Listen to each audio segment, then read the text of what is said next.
Okay, guys, how's everybody this morning? Another beautiful day here in the valley. Um, just a couple things before I start driving. Um, Obviously, if you watch G-Man's channel, you know he does tattoos. I never got my, I got my first tattoo a year ago. Well, I mean, a little less, something like that.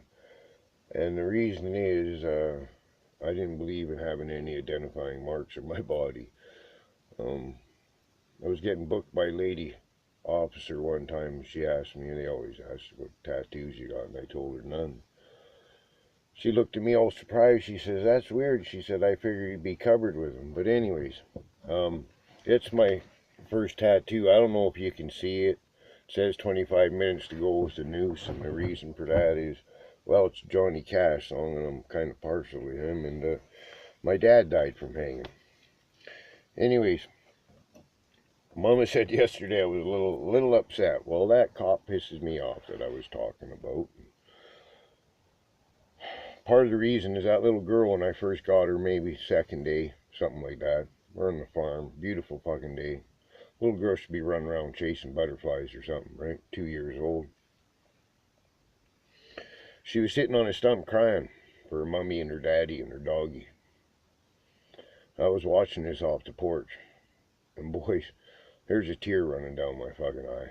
And this bullshit, real men don't cry is fucking crap. Real men don't fucking blubber and fucking sniffle, but we've been known to shed a tear or two, okay?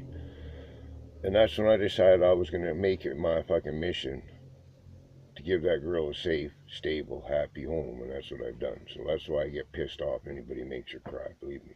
Anyways, safety meeting. Let's roll. Buckle up, boys. I'm driving. Now, I'm going to try and just do funny shit today, man, because that was way too heavy yesterday. Um, First of all, a little story about my daughter. Now, all my kids say they're not like their dad at all. Well, my daughter come over one day and she had a big lump on the side of her nose, right? Mom says, "What the fuck happened to your nose?" She's having a little hard time breathing and that. My daughter says, "Oh, about a month ago I headbutted some fucking guy." Always go with the headbutt first, boys. they never expect that one. Anyway, oh, my mama says, "Well, you better go and see a doctor, get that fucking fixed." Now, it was probably 2, 3 months later. Daughter came by again, fucking no lump on her nose.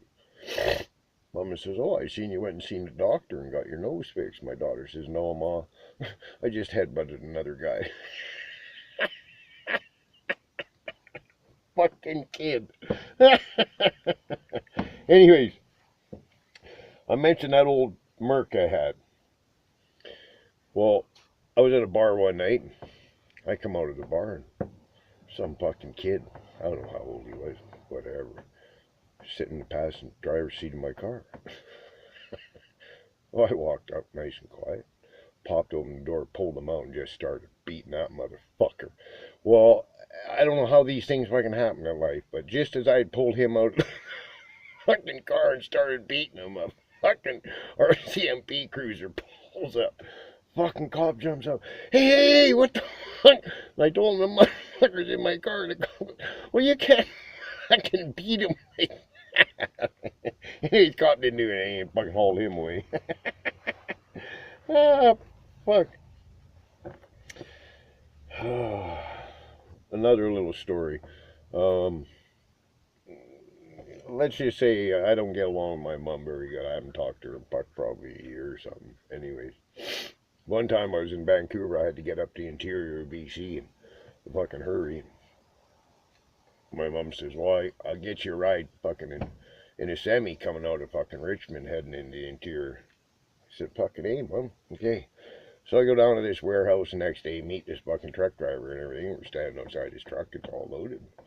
He starts putting signs on his trailer and shit. And I'm looking and those are fucking explosive signs. What the fuck, man? So I said, "Hey, what the fuck are we hauling?" He said, "Oh, dynamite and fucking ammunition." And we're going through the Fraser Canyon.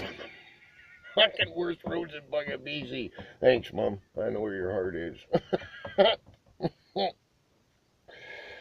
Okay, we gotta have a cop story in here for sure.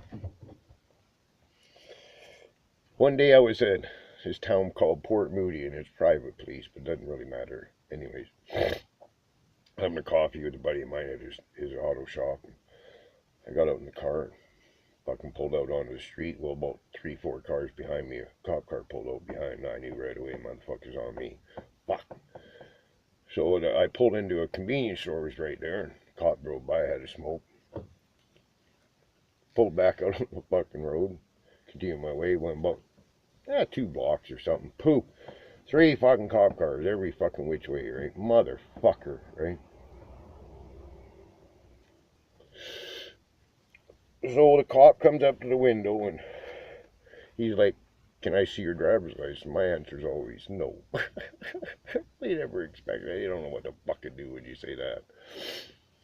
What do you mean no? Well, I don't fucking have one. I've never fucking had one. Oh. So he says, "You got registration insurance for the car?" He said, "Yeah." It's not my car. I hand it to him and he looks at it. He says, "The guy that owned the car know you're driving." Well, I said to him, "That's going to depend on your religion." Poor motherfucker. What do you mean by that? I said, "Well, he's been dead for 6 months. I don't really know if he knows I'm driving or not." He says, "You got any idea at all?" "I think I got a social insurance card here." I give it to him. He says, "I'm going to go fucking radio this and I'll be right back." I said, "Don't fucking bother, man." I said, "Just throw me in the back of that fucking police car." He says, "What the fuck for?" "Hell, there's a warrant for my arrest. Like I told you, boys, there usually is." Oh, it was, I think, 2 towns over, maybe 3. So he gets me in the back of the police car and he's on the fucking radio and he turns back and looks at me. He says, "You're right, there is a fucking arrest for your warrant." I said, "What do you think, I'm fucking crazy, buddy?" "Well, I'm crazy, but do you think I'm insane?" Whatever, right? So we're driving back to the police station. He turns and looks at me. He says, "You know what? You're the easiest arrest I ever made." He's going to find out anyway, so why not just make it easy, right? He was already so fucking confused. Okay. We'll throw in a fucking crazy broad story. I guess I was probably 17. I used to live with my aunt at one time. I was around that age. He was about 10 years older than me or so. Anyways, they're in the bar fucking drinking one night. This table, a couple of girls. Actually, a girl and her aunt. The girl was 25 and her aunt was 18 or 19. It was kind of weird. But anyways, I ended up going home with a 25-year-old because, well, you know, older women. Anyways, she had 4 little girls. And of course, we fucking whatever, you know. She fucking fell asleep. I fucking fell asleep. Woke up this fucking screaming, these little girls. Well, I come out in the fucking bedroom and living room. Fucking couch is on fire. Like, there's fucking 3-foot flames coming out of what the fuck, right? Holy fuck. So I'm trying to wake this bitch up, and she's fucking drunk past. I can't wake her up. So what the fuck am I going to do now? So I don't know how I did it, folks. I really don't. I don't remember the whole thing. But somehow I got that fucking couch out the front door and onto the fucking lawn and let her burn, right? Anyways, what had happened, the little girl watching TV went under the couch with a fucking candle because it was dark, right? Anyways, in the morning, I wake up this fucking bitch just freaking fucking out. "Where the fuck is my fucking couch?" Oh, look in the front lawn, you dumb fuck. Motherfucker. Okay, guys, I guess that's probably going to be about it. Oh, no. Just a little side money on the security job I had. There, obviously, we had fucking huge underground parking lots, right? Well, I had a buddy that, I don't know, he moved some kind of product at nighttime. I don't really know what kind. Not my business. But, he used to meet with his workers, well, in a safe place, the underground parking lot, right? "Here's your cash." Okay, boys. Anyways, have a kick-ass day. I got lots to do.